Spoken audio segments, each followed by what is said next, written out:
Okay, so today is a sad day because this little bad boy, bad girl, bad thing, what do you call it? Bad Big Daddy. Wow, I don't know what kind of relationship it never had a nickname. It never had a nickname, Batman. This thing is finally going. It's been a fun 2.5 years of having an Audi R8, my dream car, but now you've moved on to different pastures. Time to say goodbye to it, so we are selling it. So me and Connie are going to a final little spin just to see, well, make sure it's working still, because I've left it for like 3-4 weeks. It's already got mold growing on it, so I need to get it washed ASAP, otherwise it's going to damage the car. But yeah, take a little spin, you know, get a little rev, little...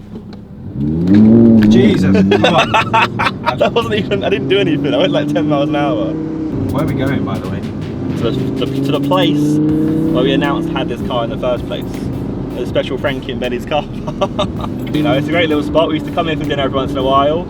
It's all well and good having an Audi R8, but I'm talking to the pros and cons of having an Audi R8. It's funny because you're a cool con. Imagine I just turf up the whole car today. Just before you're going to sell it. Oh, you're good. Easy, you're good. We're easy. Now it's just wheel spins. It's how you be an obnoxious little a-hole with this car. Big dick energy. Oh, my penis is big now. Look at that. Stop filming the bird poop. Look, This is the kind of care Josh takes of his car. And look, look. Bad. I mean, look, I genuinely just fingered the bird poop. Don't see that? Did you? Like, as if it was paint. I was just, cause that's bad. It's gonna ruin the paint job. They go to London for like a couple of weeks since I last cleaned it, and the birds just go rampant. It's poo in the bloody wind mirror. Look, I just wanna zoom into this. It's moss. It's not even been left for long. Genuinely, I should have put a cover over it. Yeah, that's what somebody that cares about his car would have done. I do care about my car. What is that? Oh, Conker. Oh dear. Have you got any spiders in your car? No. You know the worst thing I hate when I leave my car for long? There's like spiders make a home in there. They make a web here. Yeah, that's what they all do. But I haven't got that, to be fair, in this car. Okay, but on a real, I know you guys are gonna be commenting like, how have you like left your car to just get that bad?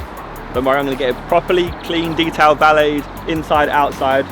Before I obviously get it sold, because obviously you need to do that anyway, but just make sure I don't get any damage. If the paint's damaged, it shouldn't be damaged, it's not been that long. But I'm gonna make sure, get it all back nice and new, and not dusty like it is currently. Is the issue when you move? I live too far away to come back and clean it every day. Well done, son. You treated me well. We should head back. We came here just to do this. To stand here and be like, oh no, it's got bird poo on it. Hey, hey, lads. Should you get a rev for it? You want a rev? Yeah, go on, give us a rev at least. Oh, you got big dick energy out. Oh, I've become one of those guys that films guys like this. Yeah.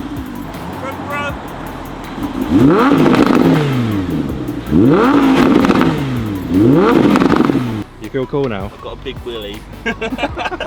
Now we've got to look even more cool with our windows down, get all the girls. Watch this. So many girls out, we're going to get them all. And girls of 18 as well, because obviously all the girls under that age are at school.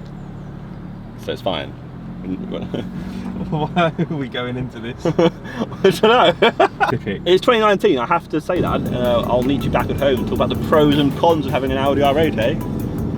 Oh, cons. Oh, make the joke again. Pros, because like, that's like a professional, and you're not professional, you're amateur. Wow. Also, Josh, this is truly the last time. Yeah, how many times can you get this in the title? I'm not doing it in my title, you did it in your title. I'm not doing I already done it in my title. Mine's about to end in the car, but take a little pan around. There's bins there, but like, there's no more junk in this room, look. Look, it's all empty. I've got nothing left. No more cyber clothing offices in there. It's all just gone. No more football pitch. No more boxing ring. No more nothing. Take my shoes off. Take your shoes off. Come on, you gotta respect the house. Oh, what's it got on the back? Yeah, no snake as ladders. It's a DVD. Oh, look at that. It's a DVD. Josh, do you want to go cold? Oh, where are you? You're gone. Do you think we're gonna do another like house tour in a couple years in this one? What, like visiting the old Cyber house? Yeah. I mean, this one doesn't hold it holds memories, but not as many memories. You know what I mean? Like, not like starting up. For you it does, but like for the other house was like that starting point. That's like, and the excitement of like, okay, we're all living together with your friends for the first time. Like this is like, everyone's probably so used to it. We're just too big for our boots these days, isn't it? Come check out the gym. You're a big workout there these days. People ain't work out. Oh, let's weights. Oh, the little bench press, see that? Where's that big dent? This is where JJ dropped a weight. That's like the one bit of damage done to this house, and it's JJ. Do you remember that little bit? This is where they did the gorilla thing. I did hide and seek in here as well. Wait. For me, I remember it from Chinese New Year. Wait. Remember? Is it gonna? There's stuff gonna be in there still. We've not cleaned out the house. Out there. Oh, is there more stuff in The rest there? of the house is clean, but we've not cleaned out all the dodgy stuff's down there. What dodgy stuff? You know Raka did the ghost video? The devil stuff. Yeah, the devil stuff's down there. Oh my god. That's funny. It's funny to leave it there. Remember the famous podcast room Which one? where you did 4 podcasts? It was our podcast. No, we did 7. Right. And yeah. Simon did his podcast in this corner too. Where's the yucca plant? My Bianca died a long time ago. Oh. But yes, our final walk down these steps, Con. Our final walk. We come down here like, hello, young peasants.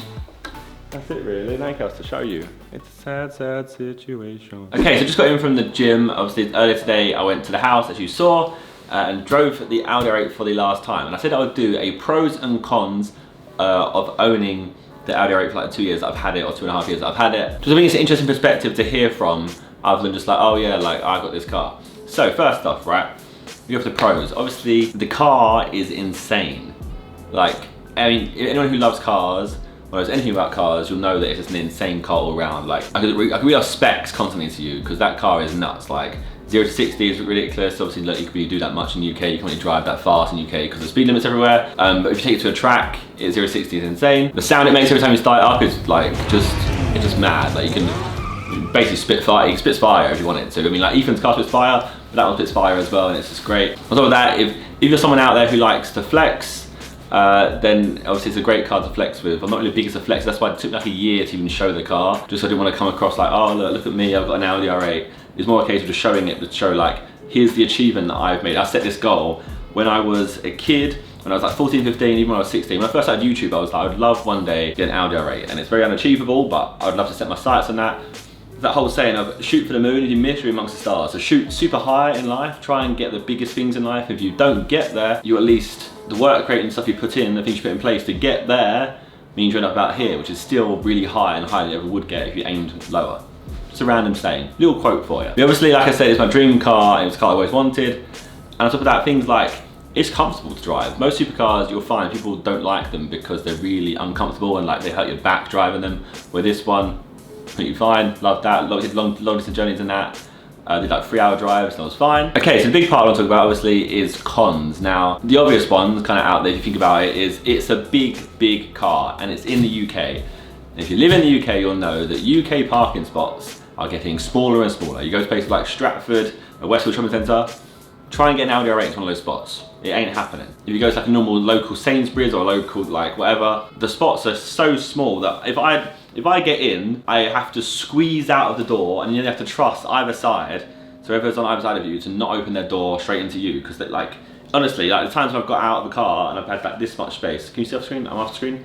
It's like this much space. So you'd find that I would take longer trying to find a car parking spot that works for me than I would just parking normally. So that was a big downfall, which actually led to a lot of things. It leads to a lot more just than that. I found, it's really, really weird to say, but I think the car actually gave me anxiety around driving, which is a key point I wanted to talk about today. So I'm someone who, I don't suffer from anxiety, but I do in certain situations. I'm like quite a hyper-aware brain person.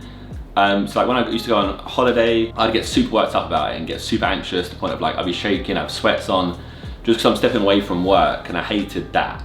And like the feeling of not being in control and not getting all the right work done in time. So I used to get huge anxiety from going away on holiday, so I used to end up hating going on holiday until I was there. When I was there, I loved it, but the process of leading up to it, trying to get ahead on videos and stuff, would literally cause me to break down. And then with this car and driving, I had similar things. So I'd end up like not wanting to drive anywhere because I didn't have to park, because that caused anxiety. Then I didn't have to leave anywhere because I was worried about someone either keying it, because sometimes you have people in the UK who aren't most fond of people having like nice cars, so they end up keying them. I was worried about someone opening their door and scratching the side of it. I was worried about like causing any damage to it, because a little bit of damage you do to it is going to cost you serious amounts of money straight away. And yeah, I don't know, it's weird. It ended up like wanting to, I went from someone who drove everywhere. In my other cars, I drove everywhere. Someone who would almost enjoy getting lifts from other people. I'd almost like go, Carl, can you drive today? Because I just didn't want to have to go through the hassle, trying to find a parking spot that worked for that car. Maybe I was just being a bit too like cautious. I'm a very cautious and hyper-aware person. So it's not the best car for someone like me to have. If you have a supercar, you'd be quite a carefree person in life. You need to just not really care about anything. Someone scratches it, oh well. But with me, I feel like I'm way too hyper-aware of a person to actually have that, and I worry about too many things in life that it's not the right thing for me to have. I should have a car that's just a car gets from A to B, which is a very interesting reality check in life. Is that like now, my dream cars are all cars that are quite practical cars. They look kind of cool. One of those cars, I'm like, yeah, it's a practical car. It's like a car that I want to get is like a Jeep Wrangler. Because when I was a kid, we had one of those in the Caribbean when I was on holiday in the Caribbean once. We rented a Jeep Wrangler, like no doors and no roof. And I thought that was a cool car. So now I'm like, I want to get a Jeep Wrangler. Which is interesting now that like I've had a super expensive car, my dream car, and I found out tick that box off, which is something I wanted. Because my key part about that car, me buying it in the first place, the key kind of reason for me doing it, was like I said, it's my dream car and it's a tangible reward. Sometimes in life, I feel like if you've achieved a lot, or like you feel like you've achieved that a lot, sometimes it's good to treat yourself in the process. So like, that was a tangible thing, something that physically exists that I can see, okay, the work I've done on YouTube for the past X amount of years, it warrants, there's more in it. It's showcased by this achievement I've got here, this physical thing. Because obviously we've got like other rewards and stuff, but that's like a tangible thing that's there. You can physically see and go, okay, my work got me this. It's like getting a house, same kind of thing. Like people work towards something and you have something to show for it. Like say likewise, if you was a footballer and you worked really hard, you'd have a trophy. It's almost like having a trophy. That's what it was, like a trophy car for me. Not something that was a necessity, it was just a trophy. But yeah, the car is now gone. I am carless. It's been sold, and it was a nice little investment. I mean, I didn't actually lose that much money on it. That was a great thing, I guess. I kind of had a car for 2 years, and it didn't cost me that much money. Obviously, anyone out there who buys cars or knows about cars depreciate quite quickly, especially if you buy something quite new. So I'm lucky that car, it didn't depreciate that much, I think, because there's not that many of them in the UK. But yeah, well, that's it. No more car. I thought it was an interesting video to do, just to like kind of show, I mean, we showed me getting the car, we showed me getting a year after I actually got it, but now it's me saying goodbye to the car. I said goodbye. I had a quick little breakdown of the pros and cons of the car, just I thought it was interesting kind of points to raise. I think I covered them. It's kind of hard, I don't know if I've covered them that well. When we edit it, I'll find out if I covered them that well. But yeah, no more Cyberman house either. So now we just strive on. But ultimately people were like, I did an Instagram post recently. It was like the final post at the house, the final photo at the house. I saw loads of comments saying like, again, just saying like, oh, the Cybermen are over, la la la. Well, if anything, this year's a strong year, because we have more Cybermen Saturdays you may have seen. So the aim right now is to try and post not only for Cybermen Sundays, but also on more Cybermen to have more Cybermen Saturdays, which obviously more Cybermen is like the Cybermen channel, but worse. That's what our kind of meme for it is. That's our description of it. That's simply what it is. It's just Cybermen videos that require less effort, but have less thought into them. Just something we think, okay, that's good video, but it's not good enough for the main channel. And it also allows us to be kind of free and not worry too much. Like, is this video a really good video? Is it gonna bang? Is it not? We can just kind of like go, you know what, do you wanna do? Sit down and do a mukbang today? And we can, and it's fine. That's kind of the action we've gone with it. But yeah, so make sure you subscribe to more Cybermen channel if you're not already. And also make sure you subscribe to the Cybermen channel. Make sure you're following Cybermen on Instagram, because you're Cybermen Instagram now. Not only Cybermen clothing, but a Cybermen Instagram. On top of that, make sure you're me on Instagram, you know, because you got to spread all the love around all the platforms these days, because that's what you got to do in life. But yeah, if you enjoyed this video, leave a like on it as always. We are trying to post more on this channel. That is the aim for 2019. I want to go for minimum one a week, and then we'll try and increase it from there on in. So if I haven't posted in a week, then get at me on Twitter, tell me off. But we've got a lot of ideas down, so it's about doing them now. Yeah, make sure you subscribe to the channel, so you can look forward to those 1 videos a week, hopefully. And yeah, I'll see you guys next time. Goodbye. I'm a Mercus, bare excitement like it's a circus. Wanna see more exciting things? Check my YouTube channel or Zerkaa. If you hear something in my bar you think I didn't even know that I said, boy, better know when I'm on the mic and I speak, better know that I said it on purpose. That's right, I'm a Mercus, saying it again. Pass me a pen. Black dude's gonna make tunes right past them. My moustache turns grey like Ken. Yeah, haters gonna hate. You can't stop